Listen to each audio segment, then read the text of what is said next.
Na Era do Espírito. Bom dia, ouvintes da Rádio Guarujá, 1420 kHz AM Florianópolis, Santa Catarina.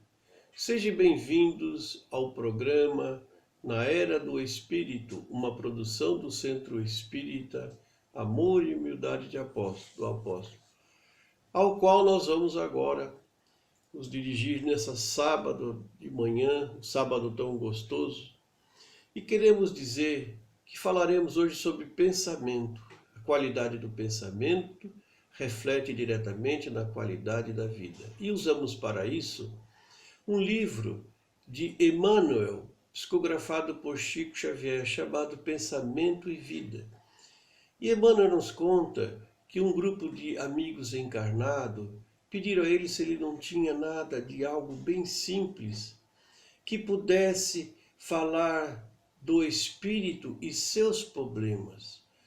E ele se lembrou de cartilha que ele usa no mundo espiritual, nas escolas de regeneração, para aqueles espíritos que estão transitando entre o túmulo e o berço. E Emmanuel fala então de como nós devemos melhorar a nossa qualidade de pensamento. Vamos falar rapidamente de uma pesquisa de um departamento de psicologia e psiquiatria de uma universidade da Europa, feita na década de 50 para durar 30 a 40 anos. Foi pego vários jovens pelo mundo que se dispuseram a participar desse programa de estudo, e após os 40 anos de pesquisa, tendo muitas informações para ser detalhadas e já estudadas, chegou-se à conclusão que o ser humano, ao longo da vida, muito pouco muda dos seus conceitos básicos de pensamento. Se ele é pessimista, ele sempre terá uma tendência a pessimismo. Se é otimista, se é dinâmico, se é passivo, se é altruísta, se é egocêntrico. Então, a não ser que, em casos raros, que a pessoa muda por vontade própria, a não ser que haja um evento muito traumático para que o indivíduo passe a ter um pensamento diferente sobre a vida e uma ideia mais transcendental. E nós podemos dizer o seguinte: não seria ideal que a gente fizesse essas mudanças, mas pelo raciocínio, pelo estudo? E nós podemos dizer que temos na doutrina espírita essa ferramenta poderosa de mudança de padrão mental para melhor.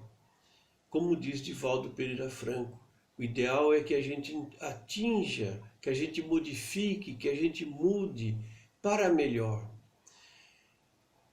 A doutrina espírita já nos traz como base, nos seus princípios, a ideia do Deus único, de Jesus modelo e guia, do Espírito encarnado, da comunicabilidade com os espíritos, da reencarnação como ferramenta evolutiva, da lei de causas e efeitos, a fé raciocinada.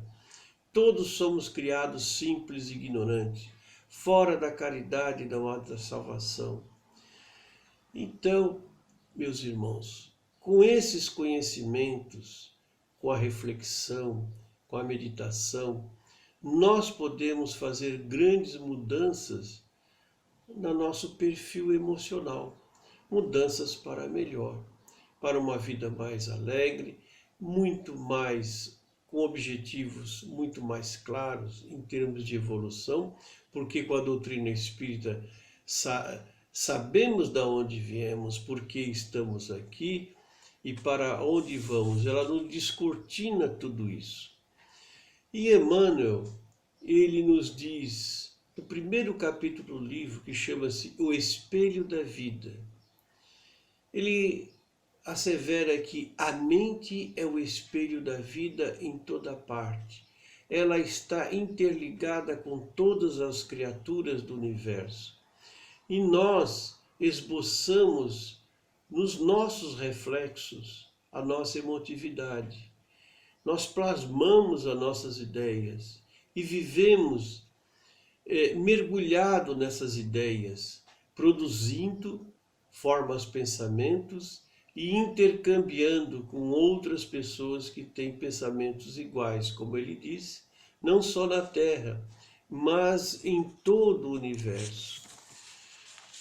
Haroldo Dutra diz que faz uma análise interessante num dos seus seminários.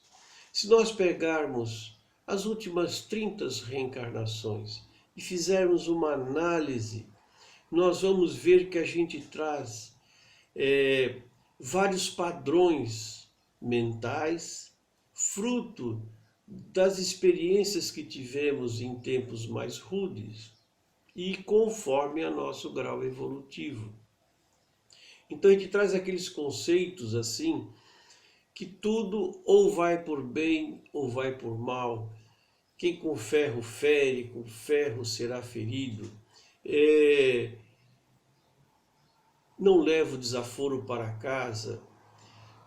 Esses conceitos, esses padrões mentais que temos em nós, eles agem na vida atual como os vírus de computador agem no computador. Sem que a gente perceba, o vírus está atrapalhando o trabalho do computador. Ele trava, nós temos dificuldade de fazer aquilo que objetivamente queremos fazer. Então é necessário que a gente vá desarticulando esses vírus. Então é necessário que a gente vá desmontando esses padrões mentais e incorporando em nós novos tipos de padrões, com base naquilo que a doutrina espírita nos diz, que é o Evangelho de Jesus na sua pureza, nos transformando de ser eminentemente material para um ser mais transcendental, tendo aquela vida de universalidade, não circunscrita apenas aos anos que aqui vivemos. Emmanuel diz que para a gente mudar é preciso que tenhamos muita força de vontade. A força de vontade é um fator preponderante. E ele divide didaticamente a mente em 4 departamentos, como se fosse num escritório. Tem o departamento do desejo, em que se operam os propósitos e as aspirações. O departamento da inteligência, onde se opera a dilatação da inteligência e dos patrimônios da evolução. O departamento da imaginação, onde opera os nossos projetos, as nossas riquezas, e da memória, onde tudo se registra. Mas ele diz que acima disso tudo há uma gerência que domina esses 4 departamentos, que é a gerência da vontade. Nós precisamos fazer com que a nossa vontade se desperte e seja vigilante, governando todos os setores da ação mental. A vontade, segundo Emmanuel, é um impacto determinante. É ela que vai fazer as mudanças. E diz assim, em verdade, ela não consegue impedir a reflexão mental, quando se trata de conexão entre semelhantes, porque a sintonia constitui lei inderrogável, mas a vontade pode impor a disciplina sobre os elementos que administra, de modo a mantê-los coesos na corrente do bem. Então é necessário esse esforço pela vontade de fazer o melhor por nós. Então essa é a nossa pequena e curta mensagem dessa manhã. Vamos mudar os nossos padrões mentais, com muita vontade, com muito zelo, com muita luta. Muito obrigado. Tudo de bom para vocês. Que assim seja. Na Era do Espírito.